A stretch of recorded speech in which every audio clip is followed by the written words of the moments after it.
Good afternoon class हूँ lecture management and financial services ये ਆਪਾਂ ਹੁਣ ਨੈਕਸਟ ਟੌਪਿਕ ਕਰਾਂਗੇ ਮਿਊਚੁਅਲ ਫੰਡ। ਕੱਲ੍ਹ ਆਪਾਂ ਕ੍ਰੈਡਿਟ ਰੇਟਿੰਗ ਕੀਤਾ ਸੀ ਯੂਨਿਟ 3 ਦਾ, ਠੀਕ ਹੈ।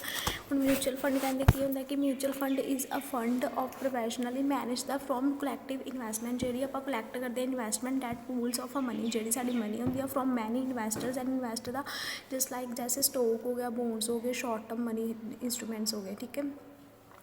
ਕਹਿੰਦੇ ਕਿ ਮਿਊਚੁਅਲ ਫੰਡ ਉਹ ਫੰਡ ਹੁੰਦਾ ਜਿਹਦੇ find a managers who is also known as a portfolio of manager, ਠੀਕ ਹੈ। ਪੋਰਟਫੋਲੀਓ ਮੈਨੇਜਰ ਦੇ ਨਾਲ ਕੀ ਹੁੰਦਾ लिंक होता है। Trade off funds underline the securities आती है, रिलीजिंग कैपिटल गेन्स आते हैं, इसमें लॉसेज आते हैं, ठीक है। जो कलेक्ट क्या करते हैं dividend and interest of income, ठीक है। The investment processed then passed along the individual investors, individual investors आते हैं। Value of share the mutual fund is known as a net asset value per share, ठीक है। NAV ਇਹ ਹੁੰਦਾ ਵਾ। ਕਹਿੰਦੇ ਕਿ ਅਕੋਰਡਿੰਗ ਟੂ ਕੈਮ ਕਹਿੰਦਾ ਹੈ ਕਿ open investment company organisation formed investment fund obtained ਕਰਦੇ ਆ individual and institution of investors 'ਚ, ਜਿਹ 'ਚ ਕੀ ਕਰਦਾ ਹੂ exchange a fund receive and share, ਠੀਕ ਹੈ।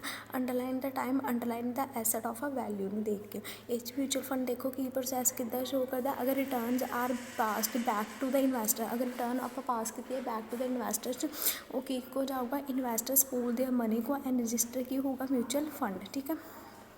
ਨੈਕਸਟ ਕਹਿੰਦੇ ਕਿ ਅਗਰ ਮਿਊਚੁਅਲ ਫੰਡ ਮੈਨੇਜਰ ਕੋ ਇਨਵੈਸਟ ਹੋ ਗਿਆ ਉਹਦੀ ਅਮਾਊਂਟ ਆਫ ਸਿਕਿਉਰਿਟੀ ਕੀ ਕੋ ਜਾਊਗੀ guarantee return the pool of investment ਕੋ ਜਿਹਨੇ ਇਨਵੈਸਟ ਕੀਤੀ ਹੈ, ਕਲੀਅਰ। ਨੈਕਸਟ ਆਉਂਦੇ ਆ ਕਰੈਕਟਰਿਸਟਿਕਸ की ownership in the hand investors have pooled the fund. Next second the manage करना team of investment and professionally service को क्या करना प्रोवाइड करना। थिर्डली पूल ऑफ फंड, जो हमने कलेक्ट करा फंड उसको इन्वेस्ट करके पोर्टफोलियो मार्केटेबल इन्वेस्टमेंट में क्या करना सेल करना। एंड इन्वेस्टर्स ने क्या कहा कि शेयर करके डोनेट करके उसकी नेट एसेट वैल्यू क्या करनी निकालनी, चेंज करनी हर साल होती है। Investment portfolio credit accordingly estate investment objectives of a fund को क्या करना देखना, क्लियर। अब ओरिजिन इनका मेन ग्रोथ क्या है, ग्रोथ भी आपके पास growth of mutual funds in India में क्या है रोल इसका, क्लियर। वो देखो क्या है, कहते कि फर्स्ट फेज़ में 1964 टू 87 में कहा था कि यूनिट ट्रस्ट ऑफ इंडिया ने कहा इस्टेब्लिश हुई है। 1963 में एक्ट कौन सा था, पार्लियामेंट था। इन्होंने बोला कि सेटअप रिसीव्ड कौन कर रहा था, RBI reserve bank of India कर रही थी। And functioning under the regulatory and administrative control services इसको क्या कर रही है प्रोवाइड कर रही है, ठीक है। 1978 में UTI कहती है कि डीलिंक्ड एंड RBI इंडस्ट्रियल डेवलपमेंट दोनों ने IDBI टेक ओवर करी है रेगुलेटरी को। एंड कितने करोड़ में 6,700 करोड़ में करी है फर्स्ट फेज़ जो ओरिजिन ऑफ म्यूचुअल फंड का था। सेकेंड फेज़ में कहती है कि 1987 टू 1993 में क्या था पब्लिक एंटर हो गया था फंड में। बट इसमें कौन कौन सी फॉलोइंग कंडीशंस आ गई थी, किसकी म्यूचुअल फंड की आ गई थी, Punjab national bank mutual fund की आ गई थी, इंडियन बैंक की आ गई थी, जो इनको देखना पड़ रहा था। कितने करोड़ में चला गया था 47,004 करोड़ में चला गया था। थर्ड फेज में क्या था 1993 टू 2003 में कि एंटर प्राइवेट सेक्टर फंड भी इसमें यूज़ करा गया। इसमें स्टार्टेड म्यूचुअल फंड इंडस्ट्रीज़ में इन्होंने गिवन करा था कि इंडियन कितना इन्वेस्ट कर रही है, ठीक है, फंड ऑफ फैमिलीज़ में। तो 1993 में कहते हैं कि SEBI म्यूचुअल फंड ने रेगुलेशंस बताई थी कि more compression and reserved mutual funds कितना यूज़ करा 1996 में। और इसका म्यूचुअल फंड की जो थी एट एंडिंग जनवरी कितना था 2003 and there were 33 mutual funds थे। कितने म्यूचुअल फंड थे 33 म्यूचुअल फंड थे। टोटल एसेट कितनी थी 1,21,805 करोड़ था, क्लियर। थर्ड फेज में ये आपने सारे फेसेस लर्न करने हैं ग्रोथ ऑफ म्यूचुअल फंड के। फोर्थ में इसमें क्या था कि इन Feb 2003 में रिपील हुई थी यूनिट ट्रस्ट ऑफ इंडिया। इसमें स्पेसिफाइड करा था कि यूनिट ट्रस्ट 29,835 करोड़ था एंडिंग 2003 में, ठीक है। एंड UTI फंड्स कितना था कि स्पॉन्सर्ड किसने करा था SBI और PNB ने, ठीक है। ये याद रखना कि इन्होंने स्पॉन्सर करा था SBI, PNB, BOP ने। And registered SBI function mutual fund कितना दे रहा था उनको कि उन्होंने बोला था which had a March 2000 more than 2000 से ज़्यादा मतलब 2000 पे मोर दैन टू कितना करोड़ जाएगा एसेट आपकी मैनेजमेंट की 76,000 जाएगी, ठीक है, SBI म्यूचुअल फंड में। But at the end of सितंबर में बोला उन्होंने कि 2004 में देर बार 29 फंड्स होंगे आपके पास, उसमें मैनेज एसेट कितनी जाएगी 1,53,108 जाएगी, क्लियर। एंड अंडर कौन सी स्कीम में जाएगी 421 स्कीम में जाएगी, क्लियर। ये लर्न कर लेना अपने फेसिस, it's a important question.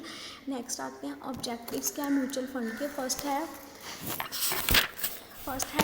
Diversification. Diversification कहते हैं कि investors are often advised that they should not uphold the eggs on a one basket. अगर हम एक ही पुल में जाएँ तो सारे बास्केट में एग डाल सकते हैं। इन्वेस्टर्स कहते हैं who have to high a percentage of assets just like a two stocks, ठीक है, एटलीस्ट 15 स्टॉक्स हो in there the one portfolio. Clear. Second है ग्रोथ। कहते some mutual fund investors are looking the rapid and growth of a value of a fund. Stock are historically offered for a long term return and asset, ठीक है, ज़्यादा समय के लिए ये चलती है। इनकम में कहते हैं कि other fund investors are receiving a income for their investment, ठीक है। रियल इन्वेस्टमेंट भी इसमें यूज़ करते हैं। यील्ड 3% to 7% इसमें अवेलेबल होते हैं इनकम, ठीक है। फोर्थ है इंटरनेशनल एक्सपोजर में कहते हैं कि सम लार्ज इंटरनेशनल फर्म्स और a share USA market the other not, ठीक है। फॉर एग्जांपल अगर इंडिविजुअल इन्वेस्टर्स हार्ड टाइम के लिए गेटिंग सेस को शेयर करते हैं तो फास्टली वो ग्रो करती है। किस मार्केट में वैसे ज़्यादा ग्रो कर रही है? चाइनीज़ मार्केट में। क्लियर। लो फीस में कहते हैं कि stock picking can be expensive thanks for a broker a commission but many no load a mutual fund are available but do not charge the investor anything. कुछ भी charge नहीं कर रहा investor कि अगर इन्वेस्टर ने बोला कि लेस देन 1% मैं ऑपरेशनल फ़ी दूंगा तो 0.1% पे पर ईयर वो चार्ज पे कर लेगा। क्लियर। कॉन्स्टिट्यूशंस हैं एमएफ के कि एमएफ के कॉन्स्टिट्यूशंस क्या है कि ये डायग्राम देख लो। यूनिट होल्डर स्पॉन्सर करा, स्पॉन्सर किसको करा? ट्रस्टी और एएमएस को, ठीक है। ट्रस्टी में म्यूचुअल फंड और ट्रांसफर एजेंट आ गया जिसको हमने ट्रांसफ़र किया है। कस्टोडियन की मतलब मेन ब्रांच उसकी किया एसईबीआई में है। क्लियर। अब स्पॉन्सर में क्या आता है कि any cooperative body which initiate the launching the mutual fund refer the sponsor, ठीक है, जिसने रेफर करा। स्पॉन्सर क्या होता है? अगर किसी भी ब्रांड है, किसी भी सेलिब्रिटी को बोल दिया, मैंने कहा दिया तू स्पॉन्सर कर दे, उसने वो प्रोडक्ट को क्या कर दिया? स्पॉन्सर कर दिया। मिनिमम पीरियड कितना होना चाहिए? 5 ईयर्स होना चाहिए। क्लियर। नेक्स्ट आता है ट्रस्टी। ट्रस्टी में मतलब ट्रस्टी एक पर्सन होता है, एक ने किसी के ऊपर ट्रस्ट करा तो मैनेजर ने उसको म्यूचुअल फंड के लिए उसके लिए क्या कर दिया? होल्ड कर दिया, उसको रोक लिया। क्लियर। इसमें 75% ट्रस्टी क्या होता है? डिपेंड होता है किसके ऊपर? स्पॉन्सर के ऊपर। क्लियर।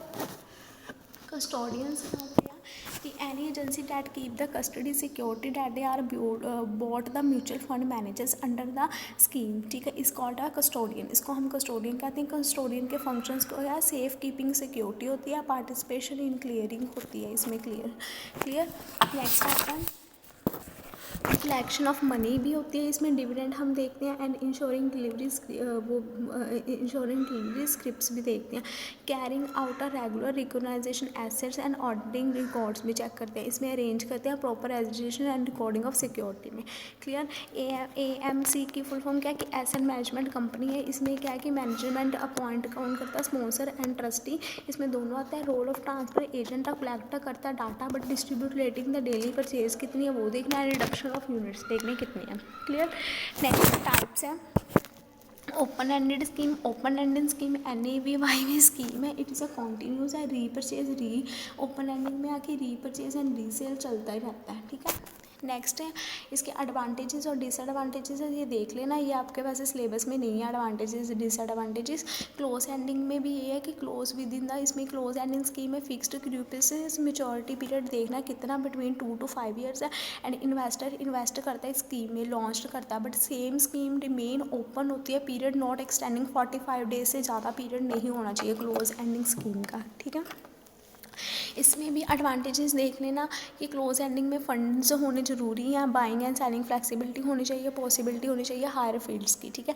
एंड डिसएडवांटेजेस में शेयर प्राइस हमने देखना, स्कैंट्री का कितना, लेवरेजेस और एफर्ट्स देखने कितने हैं। And don't be reputation clear नहीं होनी चाहिए, रेपुटेशन नहीं होनी चाहिए उसमें NAV में नेट एसेट वैल्यू में। क्लियर। नेक्स्ट इन्होंने open ended and close ended का डिफरेंस भी बताया, ये भी पढ़ लेना। इसमें अब उन्होंने बोला है कि इंटरवल स्कीम कौन सी होती है कि जो open ended and close ending scheme दोनों में ही आते हैं, उसको हम कहते हैं वो इंटरवल किसके साथ रिलेट होता है? NAV के साथ। एंड लोड फंड्स कौन से होते हैं कि जो म्यूचुअल फंड इंकर करते हैं एक्सपेंसिस मार्केट में एंड डिस्ट्रीब्यूट क्या करते हैं हम मैनी फंड्स को, ठीक है। एंड एंटर लोड में एंटर लोड कर दिया, फ्रंट ऑफ एंडेड लोड उसमें हम देखते हैं इन्वेस्टर क्या करता है? कॉन्ट्रीब्यूट करता है अमाउंट ऑफ फंड को, ठीक है। एग्जैक्ट लॉट में बैक एंड हो गया, मतलब बाहर निकालना।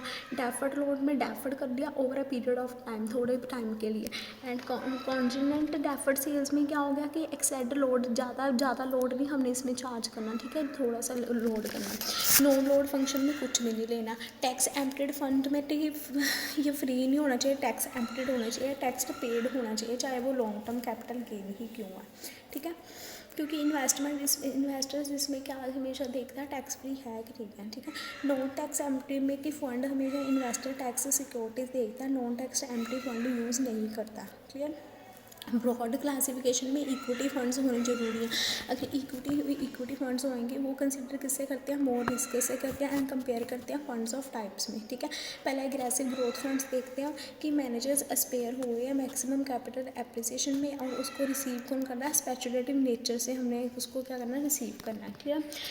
ग्रोथ फंड में क्या है कि ग्रोथ फंड सेम ही आ गया, ग्रोथ फंड इन्वेस्ट करते हैं कैपिटल एप्रिसिएशन में, होरिजन इसका 3 to 5 years होना चाहिए। And equity income and dividend fund में क्या है कि जो हम यूज़ कर रहे हैं इक्विटी एंड डिविडेंड यील्ड में, वो कंपनी हमेशा क्या करती है, इशू करती है हाई डिविडेंड, ठीक है। अगर वो हाई डिविडेंड चार्ज करेगी तो लोवेस्ट रिस्क लेवल भी उसका क्या होगा, कंपेयर होगा किससे, इक्विटी फंड से। डिवर्सिफाइड इक्विटी फंड क्या है कि एक्सपेक्टेड स्मॉल पोर्शंस को इन्वेस्ट करना है लिक्विडिटी मनी को मार्केट में, एंड 90% मिनिमम इन्वेस्टमेंट को किसको हेल्ड करता है, ELSS को, ठीक है। अप टू कितने ये टैक्सेबल इनकम उसकी डिडक्शन होनी चाहिए, 1 लाख के ऊपर होनी चाहिए। नेक्स्ट आता है इक्विटी इंडेक्स फंड्स। कौन से होते हैं, वो फंड्स होते हैं जो हम परफॉर्मेंस स्पेसिफिक स्टॉक के लिए हम मार्केट इंडेक्स में यूज़ करते हैं, क्लियर। वैल्यू फंड्स वो होती हैं, value funds invest the those companies has sound a fundamental and prices currently under the value, जो कि करंटली किसके अंडर आती हैं, वैल्यू फंडामेंटल के अंदर आते हैं, ठीक है। इसमें लो प्राइस अर्निंग रेशो होती है, ठीक है, सबसे कम प्राइस अर्निंग रेशो होती है, क्योंकि मार्केट प्राइस पर शेयर किससे डिवाइड होता है, अर्निंग पर शेयर से, क्लियर। ये एडवांटेजेस एंड डिसएडवांटेज देख लेना। मनी मार्केट में भी मनी की फॉर्म में इन्वेस्ट करते हैं, ये शॉर्ट पीरियड ऑफ टाइम में यूज़ हो सकती है, क्लियर। नेक्स्ट एडवांटेजेस इसके आ जाएंगे, ये देख लेना। हाइब्रिडेड फंड्स में भी हाइब्रिडेड फंड्स वो है जो पोर्टफोलियो इंक्लूड करती हैं, जैसे इक्विटीज़ हो गया, डेबिट्स हो गया, मनी मार्केट हो गए, लाइक दैट, ठीक है। डेब्ट इनकम फंड वो होता है कि जो हम फंड इन्वेस्ट करते हैं मीडियम लॉन्ग टर्म के लिए, बट इन्वेस्टमेंट प्राइवेट की कंपनी किससे यूज़ करती है, गवर्नमेंट के लिए गवर्नमेंट यूज़ करता है। बट डेब्ट फंड्स में लो रिस्क होता है पोर्टफोलियो में, एंड फिक्स्ड करंट इनकम होती है, क्लियर। इसके भी advantages and disadvantages read out कर लेना। डाइवर्सिटी डेबिट फंड होता है फोकस्ड करना हाई यील्ड पे। एडवांटेजेस करंट इनकम को शो करना अप टू 8 to 10% में। कैपिटल एप्रिसिएशन देखना कितनी है, रिस्क तो नहीं हो रहा वो देखना है। लिक्विडिटी है बिटवीन कितने कैश में होनी चाहिए, कन्वर्ट कितनी होनी चाहिए, लिक्विडिटी 2 to 4 days में होनी चाहिए। टैक्स ट्रीटमेंट कितना ओवर पीरियड ऑफ टाइम होना चाहिए, 365 पीरियड ऑफ टाइम होना चाहिए। कन्वीनियंस भी होनी चाहिए, अगर कन्वीनियंस नॉलेज होएगी, कन्वीनियंस टाइम होगा, कन्वीनियंस स्मॉल इन्वेस्टमेंट होएगी, फ्रीक्वेंसी भी होएगी इसमें, क्लियर। नेक्स्ट आता है कि लास्ट है हमारा कि डेबिट गिफ्ट फंड भी होगा। इसमें गिफ्ट फंड गवर्नमेंट सिक्योरिटी हमेशा क्या करेगी, पे करेगी। एडवांटेजेस लिमिट में होंगी। कमोडिटी फंड्स भी होंगी, कमोडिटी डिफरेंट कमोडिटीज़ में होंगी, जैसे मेटल्स हो गया, फूड ग्रेन्स हो गया, लाइक दैट। रियल एस्टेट में हम रियल डेवलपमेंट्स क्या करते हैं, इन्वेस्ट करते हैं, शेयर्स करते हैं अपनी सिक्योरिटीज़ को। Exchange ETF is a important point कहते हैं। एक्सचेंज ट्रेडेड फंड्स में क्या होता है कि प्रोवाइड करना है इन्वेस्टर्स ने कॉम्बाइंड करके और क्लोज एंडेड और ओपन एंडेड म्यूचुअल फंड में, क्लियर। लास्ट है thematic fund is a debt type of fund which objective deliver होता है ऑप्टिमम रिटर्न में, एंड इन्वेस्टिंग स्टॉक क्वालिफाई करते हैं पर्टिकुलर थीम के ऊपर, ठीक है। इसमें मल्टीपल सेक्टर भी आते हैं, इंटरनेशनल सेक्टर भी आते हैं, क्लियर। आज हमारा ज़्यादा लंबा टॉपिक चला गया हमारा म्यूचुअल फंड का, ये अपने नोट्स बना लेना और प्लीज़ अपनी असाइनमेंट मैं आपको सेंड करूँगी वो भी कर लेना। Thank you class.